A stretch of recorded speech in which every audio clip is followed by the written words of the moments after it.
hats off to anyone who has to deal with acrylic nails. I couldn't do anything. From CGI muscles to way too tight pants, and even a mouthful of black goop, some Thor Love and Thunder prosthetics and costumes were harder to bring to life than they look. So, whose costume was the most painful, and whose actually wasn't there at all?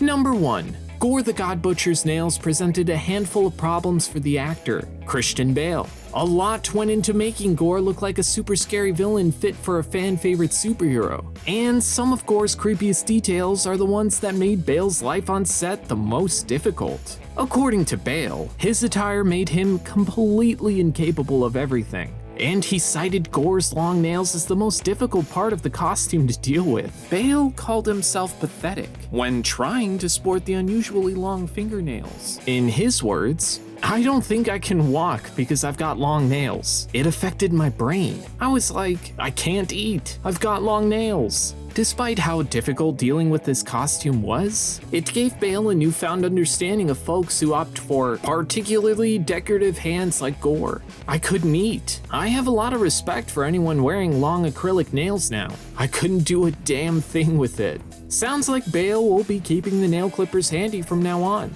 Number 2. The nails weren't the only part of Gorr's costume that caused Bale trouble. He also had to spend a whole lot of time in the makeup chair. When you see Gorr the God Butcher, it's hard to even remember that Christian Bale is in there somewhere. Bale is known for being able to physically transform into different characters, but Gorr certainly gave him a run for his money. To transform into the hair-raising villain, Bale had to sit in the makeup chair for 3.5 hours every day. And, according to him, that was after they shaved the routine down to be more time efficient. He said, "We got it down to 3.5 hours each morning. Myself and 3 absolutely brilliant makeup artists creating Gorr each and every day." Between Gorr's scars and spooky white skin, it's no wonder this took ages.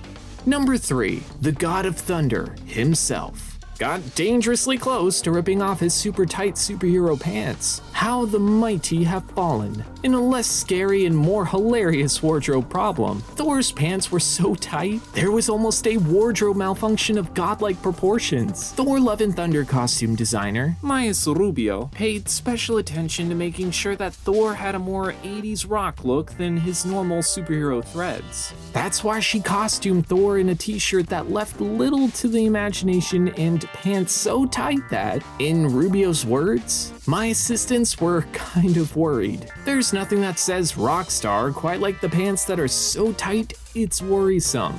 Number 4. Jane's suit has some aerodynamic details that the other suits don't. Most of us watching superheroes on screen have probably never thought about how difficult it is for mere mortals to sport their suits. Actors actually have to go through training to learn how to carry the suit. Since Natalie Portman didn't have that training under her belt, Rubio kept her suit on the lighter side. She made sure to use lighter fabrics with more movement for Jane's suit compared to Thor's. And she also needed a much shorter cape that didn't drag behind 5'3" Portman. Number 5. If you thought Christian Bale had been through enough with this Gorr costume already, think again. It wasn't easy getting those creepy black teeth. In fact, it was downright gross. In order to make Gorr's mouth look black, any pink of the actual inside of Bale's mouth needed to be covered. Bale sported a pair of fake teeth, and they were covered with a sticky substance that made his whole mouth and tongue look black. Number 6. You may have wondered about how Thor Love and Thunder brought Thor's hair back to its roots. No pun intended. Many fans were excited to see Thor's hair back in its OG state of long flowing locks. And if you're wondering if Chris Hemsworth is actually blessed with that head of hair, or if it's a bit of movie magic, it looks like that mane is all him. While Hemsworth allegedly donned a wig for the first Thor movie, about a year before Thor Love and Thunder premiered, Hemsworth posted an adorable Instagram showing him sparring with his young son, while already wearing Thor's long locks in a bun. Number 7. Did you know that Jane Foster's helmet wasn't actually there? Natalie Portman did have a helmet made especially for her, but this helmet was only worn for her wardrobe fittings and for photos. When she actually filmed scenes, the helmet would have been a bit too cumbersome to fight in, so instead, the helmet was added in post-production. Even when we're looking right at it, we can't tell that that helmet is CGI. Number 8. Speaking of Natalie Portman's superhero attire, her wardrobe was actually entirely vegan. Portman is very adamant about her beliefs and sticking to her vegan lifestyle, so as far as this star is concerned, wearing garments that required animal cruelty to make are a no-go, according to costume designer Maes Rubio. However, this challenge was no problem. Rubio says that there are tons of incredible options for someone looking for vegan textiles. Instead of regular leather, she went for leather that was made from a cactus. And, according to her, it looks exactly like the real thing. Number 9. Thor Love and Thunder's main characters weren't the only folks to get into seriously intricate costumes and prosthetics. And sometimes, it was the other characters whose costumes presented the most challenges. Rubio recalled one particular costume in the omnipotent city scene that required a ton of work. According to her, she created a mosaic bodysuit for the actor, and then the makeup artist recreated the design on his face. He also had a massive headpiece that she hand-placed feathers on. Ultimately, she says you could only see him on screen for 2 seconds, but she was still very proud of that outcome. You've really gotta have attention to detail like that to make the MCU come alive.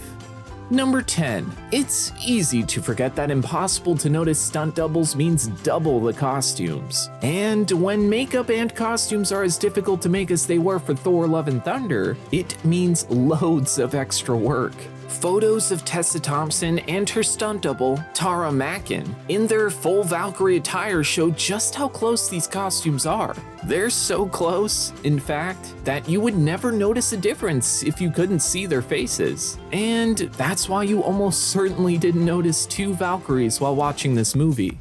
Number 11. A lot went into turning 5'3" Natalie Portman into a 6-foot-tall superhero, Jane Foster. Yes, Natalie Portman is actually on the shorter side, and her character, Jane, is notoriously tall. So how did Portman go from being the same height as co-star Tessa Thompson to towering over her? It turns out, she was always standing on a platform, which allowed her to be face-to-face with her much taller co-star, Hemsworth. The more you know. Number 12. Many fans wonder how Portman got that buff to play Jane Foster. Height wasn't the only major physical difference between Natalie Portman and her character Jane. Portman's arms were seriously muscular in this movie, and since behind-the-scenes images showing Portman's arms covered in motion capture dots surfaced, Reddit exploded with the rumor that Jane Foster's arms were more CGI magic than muscle. Marvel president Kevin Feige, however, insists that there was no CGI added to Portman's biceps. In fact, Portman worked 5 days a week for 10 months working out and pounding protein shakes to get majorly bulked up. Did any of these costume secrets surprise you? What are you hoping to see return in the next movie? Tell us all your thoughts in the comments. And remember to like and subscribe to The Things for all the details on your favorite TV and movie news.